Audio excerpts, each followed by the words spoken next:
Para disa kohësh, kjo kodra, domethënë, ky vendi ku jam unë tani, kishte marrë flak. Po digjej, domethënë. Dhe ky personi që jeni duke parë ju në video, duke fik zjarrin, përfundoi në burg. Unë isha rreth 1 kilometër larg, diku më poshtë me familjen që kishim dalë për piknik. Po bëja gati dronin ato momente për të bërë ndonjë filmim për qef, por pash që po dilte tym nga kjo kodra, dhe thash, okej, po e çoj dronin që të filmoj dhe të shoh se çfarë ndodh. Nëse, duke që kishte marrë zjarr, domethënë. Nga ekrani i telekomandës nuk është se shikoja ndonjë gjë, ndonjë detaj veçantë, domethënë, përveç flakëve dhe tymit. Normal, ekrani i telekomandës është i vogël, por kur pash video në kompjuter, vura re këtë person që po përpiqej të fikte zjarrin, siç e shihni dhe ju.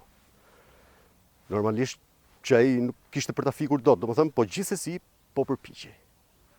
Më pas mendova që të bëja një video për këtë ngjarje, se si disa nga ne domethënë janë duke festuar dhe shumë pranë nesh, dikush tjetër është duke luftuar me zjarrin. Kjo ishte ideja, domethënë. Shkruaj ta skenarin, mbarova montazhin dhe postova videon.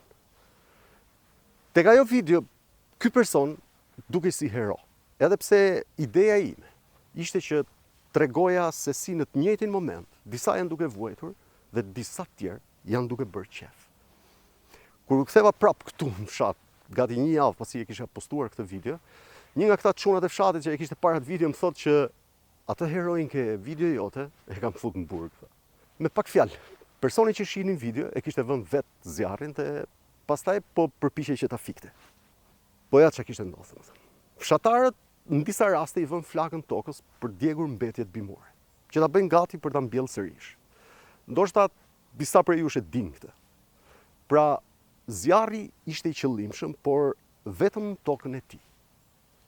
Problemi ishte që kur filloi të përhapej afër pyllit, domethënë, siç duket nga era që frynte në ato momente. Pra, ai realisht e vuri vetë zjarrin, por nuk kishte për qëllim për t'i vënë flakën pyllit.